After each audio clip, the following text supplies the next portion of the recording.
Hello again everyone, Edwin Learnard back once again. In this YouTube astrological segment, I'm going to be dissertating and talking about misconceptions of the sign Gemini.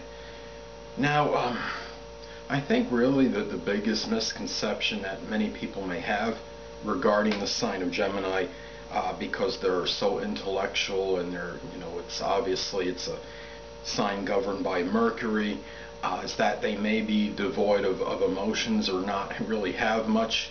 I think what happens with Gemini is we look at Gemini often, we could look at them superficially, and it would be easy to say that they don't really express themselves strongly that as far as emotions go. I think what happens in some cases with Gemini is about versatility and variety. Gemini may experience perhaps manifold emotions, as far as their feelings and what have you. I have my moon in Gemini, and of course I didn't say this at the beginning of the video. I'm talking about sun, moon, and ascendant as far as Gemini goes. I have the moon in Gemini, and I could remember when I was in a homeless predicament.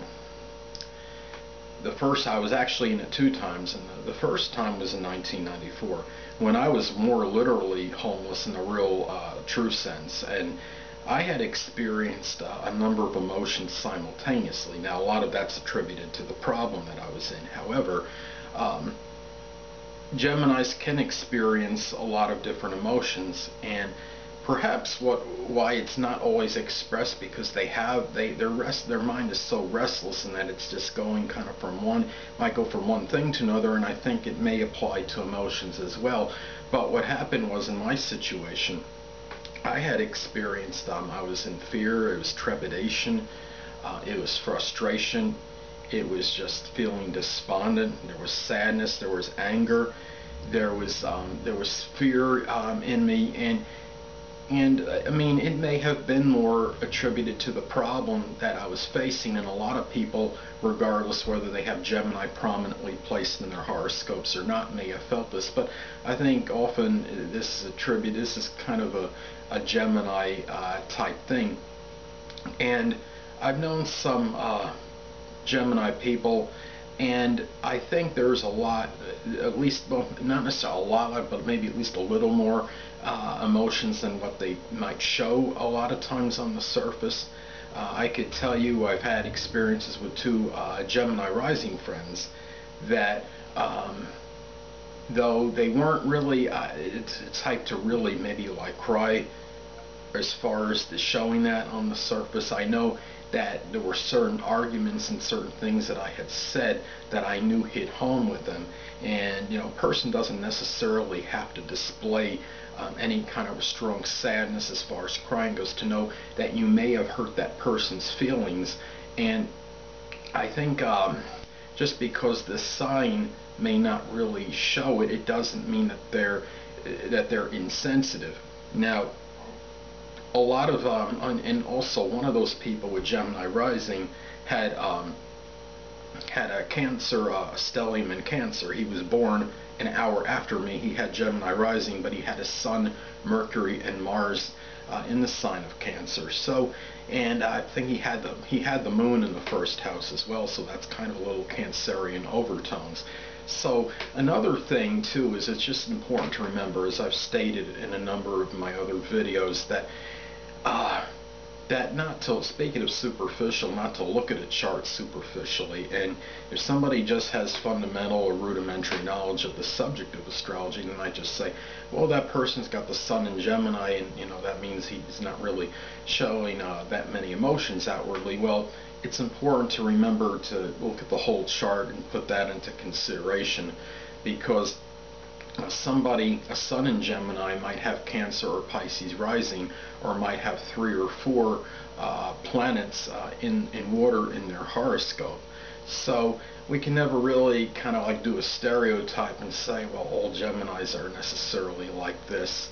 At the same time, somebody that would have, if you took somebody with say a Pisces sun and a Cancer moon, but had Gemini rising, for example, would be a little bit less emotional as far as his outward demeanor and expression, and as far as what attributes he shows readily or strongly, he or she shows. So I think that's important to remember.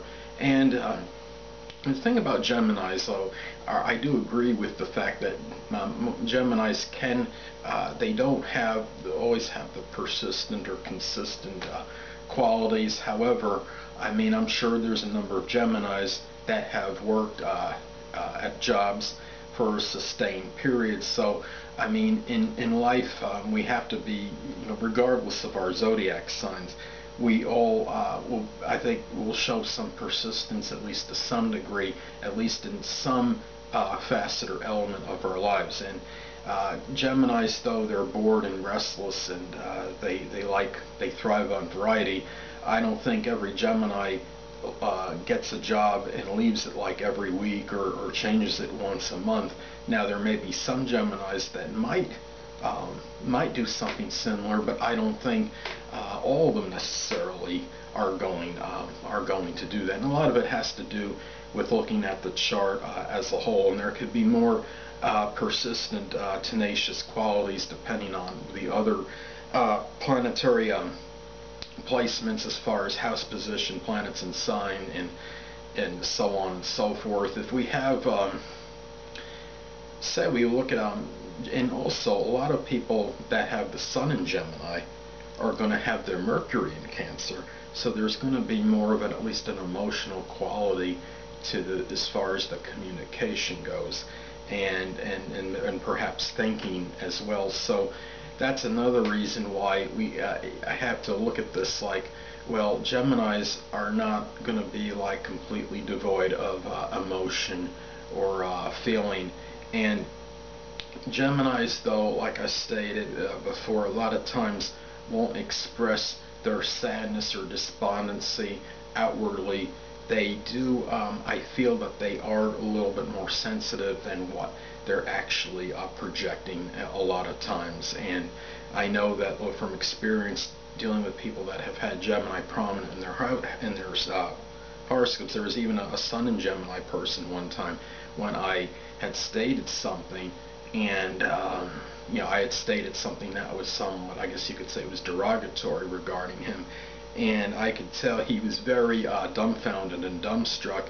And even though he didn't react emotionally, I knew that the statement had got to him.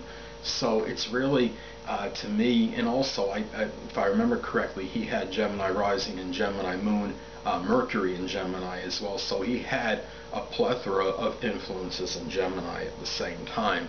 So they could still experience things on an emotional or sensitive level. And also, I don't know if many of you have noticed this, but a number of people that have Gemini in a fairly early degree, especially like maybe between 0 and 10, well, as Gemini rising between 0 and 10 degrees around there, they will have often have Cancer on the cusp of their third house, and the third house governs communications. So those Gemini rising people may express themselves as far as their communication a little bit more so, with a little bit more emotionality and sensitivity than the Gemini rising people that would have Leo on the cusp of the third house. Well, anyway, people, that'll conclude this YouTube astrological segment for misconceptions about Gemini and a natal horoscope. And stay tuned next time, where I'll be dissertating and talking about, or continuing my aspects segments with Chiron.